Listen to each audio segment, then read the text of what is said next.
Hey, happy Easter, everybody that celebrates Easter. It's certainly a good time to be with our family and friends and to just remember what life's all about. And I wanted to put together a quick video, just a few thoughts on the direction of things globally and from my outlook, and a bit of an encouragement personally for each of us. I want to start with the encouragement because people probably lose interest as the thing goes on. This world is on a course, I believe, that's unchangeable. And it's easy to think that normal is going to return. And I think the best thing we can do is understand that our definition of normal is changing, and it's changing at a rapid rate. We need to change with it. So, it's normal to get offended. It's like grieving, right? We're grieving our way of life going.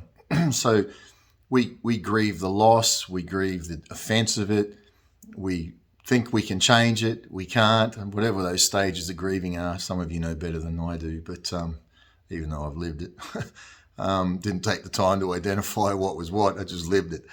But ultimately you get to a point where you have to stop and go, okay, now I need to live, and I need to get on with life, and I need to make the best of where my life is now. And whatever stage you're at in that process, don't condemn yourself, just keep moving forward. And I think probably one of the best things I can say to you is enjoy what God's given you now. You may lose it, you may not. This may happen overnight, this may happen in years. I don't believe we have a long time, but the stages of how they roll out these complete draconian measures, God only knows. I had an uncle, dead and buried now, God bless him, and when he was a child, his parents told him that, Jesus is returning, so you don't need to go to school. And he died of old age, and Jesus didn't return in his lifetime. And so if you're religious and you're thinking that, don't live like, I'm going to be taken out of here, or this is all. No, you live today. You make the best of today. And the best advice I can give, we got Easter. Get out and enjoy your life. Get out and enjoy your family. And the best ideas, the best movements happen in us when we're relaxed. And you'll know what you're supposed to do, not out of fear, but out of letting go and enjoying what God's given you. You've got family around you. Maybe you've got friends around you. You've got life around you, whether it's your dog or your jolly parrot or whatever it is. Enjoy it. Enjoy what God's given you. And if it's gone tomorrow, at least you can look back and say, man, I enjoyed that. When I look back over my life, I have no regrets. Yes, I've had some major traumas that have happened in my life. Excuse me, but I don't look back and focus on that. I look back and move forward and build on that and walk in freedom. And I'm going to get to a point in my life, I'm going to look back when I'm passing from here to the next, I hope. Look back and go, man, that life, I wrung every bit of juice out of that I could. And that's what I can do up until this point in my life. I can look and go, wow, I have lived and wrung every bit of juice out of this sucker that I can. Now, that doesn't mean I've been around and fooled around and done whatever. I've only ever been with one woman. So I'm not getting my satisfaction from living, compromising who I am. And that woman's no longer in my life, but hey, what can I do? So enjoy where you are. Don't get focused on the fact these globalists are going to take everything from you and the currency is going to collapse and you've worked so hard for everything and there's a potential you're going to lose it all. Well, if you're living that in the fear of that, in the oppression of that, you've already lost it all because you're not enjoying it. You can have $10 million in the bank. It's just a number. And as they inflate the currency, that number gets less and less and less and less and less anyhow. Enjoy it.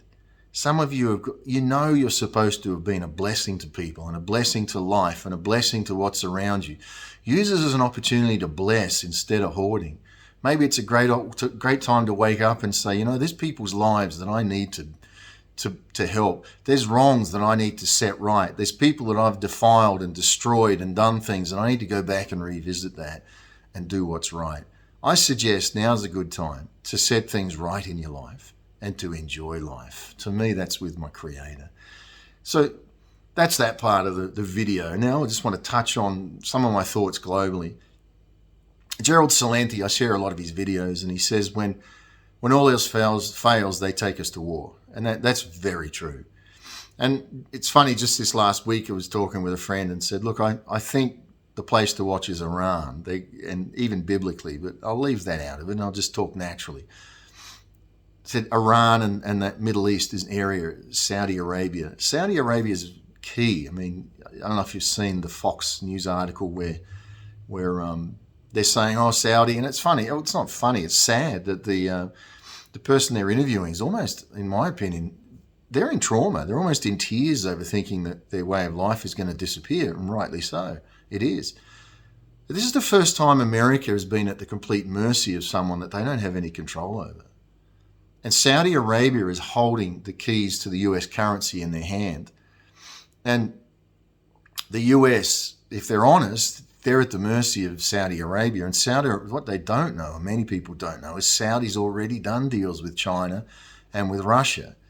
They're already starting to trade in the BRICS currency and other currencies. And so, in essence, they've already collapsed the US dollar. It's just, and we all know the US, when they retaliate. So I woke up this morning and the news article comes up from the ABC. I've shared it that there was a drone attack on a Syrian US airbase and a serviceman was injured. And so Joe Biden's ordered retaliation. And the conversation prior to this had been, and the thought process had been, firstly, the globalists have to do something with the Middle East. Because if you're going to control the world, you've got to control you've got to control the Middle East, and they're uncontrollable. And Iran is the center of uncontrollable.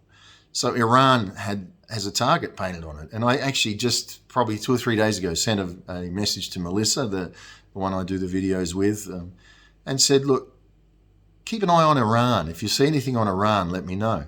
As I said, something's got to happen there. And then we wake up, here we are 2 or 3 days later, where it's starting to unfold. The US needs a war because of their currency. They have to take this to war. So you've got to look and say, well, we don't want war with Russia. We don't want war with China because that's the war to end all wars. We're going to end up going nuclear. They look and say, well, what do we care about North Korea? So let's whack Iran, because really Iran is doing deals with Saudi Arabia, as you've seen probably in some of the articles that I've shared, arch enemies. But what's brought them together is their universal hate for the US. And so as Iran and Saudi have come together, it's become a threat. So the US is looking and saying, well, we can't whack Saudi right now, or they'll definitely turn away from our currency. Let's whack Iran. Let's see what we can get going here in Iran. And I believe what they've done is, whether it's fabricated or it really happened, I don't know. But I think they're opportunists. They've looked and gone, oh, we've got this attack on the US base. Let's put the seed out there to the public in the US and see how they respond. Are they open to a war? Are they going to be incensed and outraged about Iran and we need to get Iran? And that's what they'll feed. And they're looking to try to escalate this, because if they can escalate the war with Iran, they can hide the fact that they're in so much trouble financially, because when all else fails, they take you to war.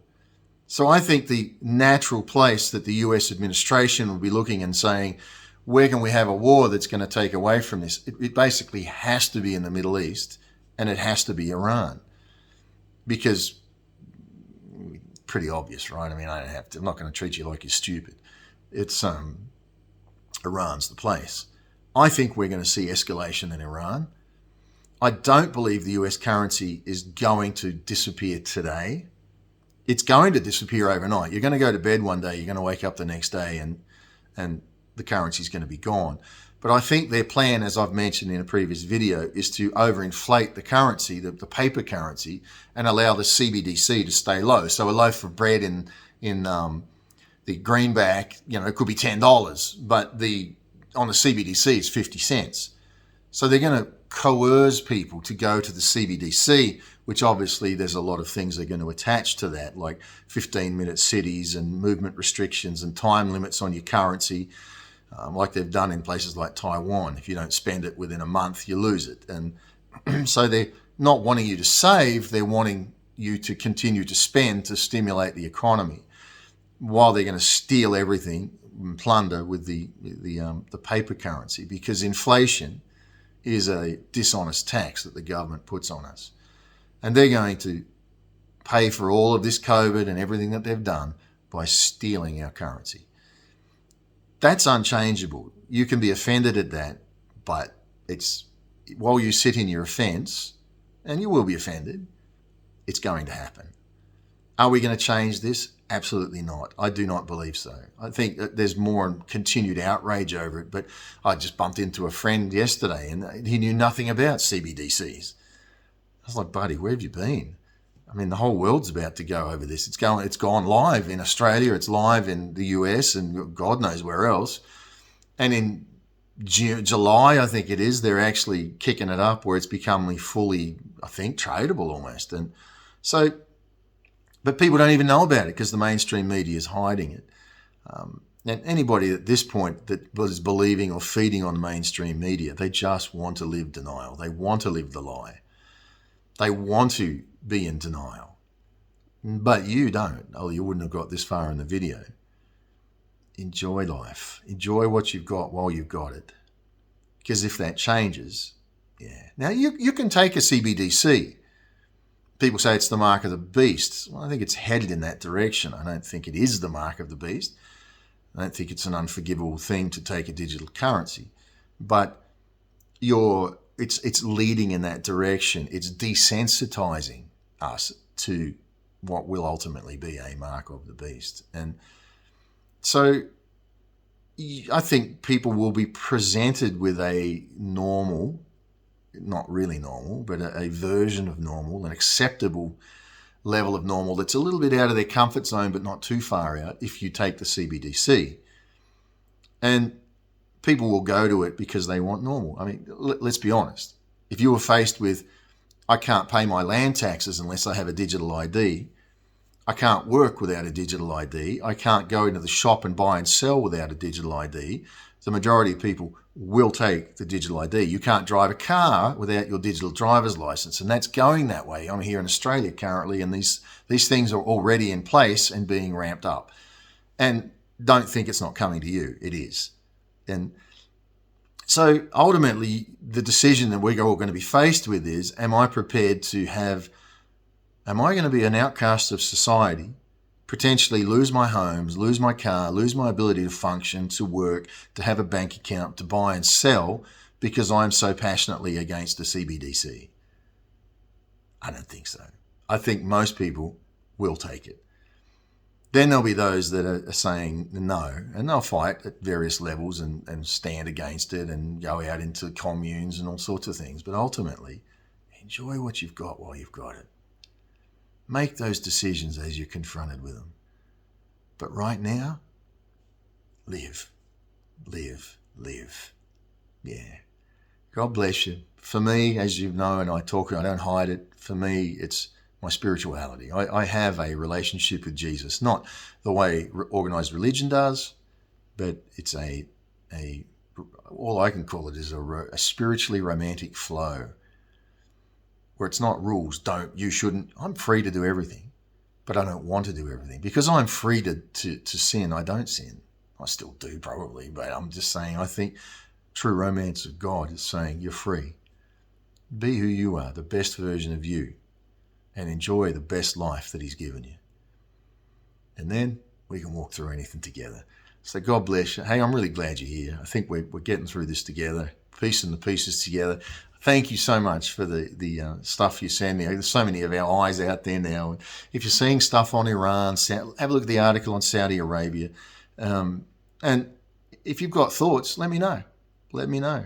That Saudi Arabia thought came because one of the followers here contacted me and wanted to have a chat about some of these things, and it took me about a month to get to it. Sorry, Dennis, his name was, but over there in the US. But What an amazing man with a great outlook on life that actually really brought fresh perspectives and things to me that opened my mind to Saudi Arabia and Mecca and where that fits in end times thoughts. So if you've got some things, I'm not interested in religion or religious dogma. I'm interested in life, and I'm interested in what your spirit feels, not what your fear is dictating to you. So if you've got something that's just alive in you, a passion, let me know. Alrighty, God bless you.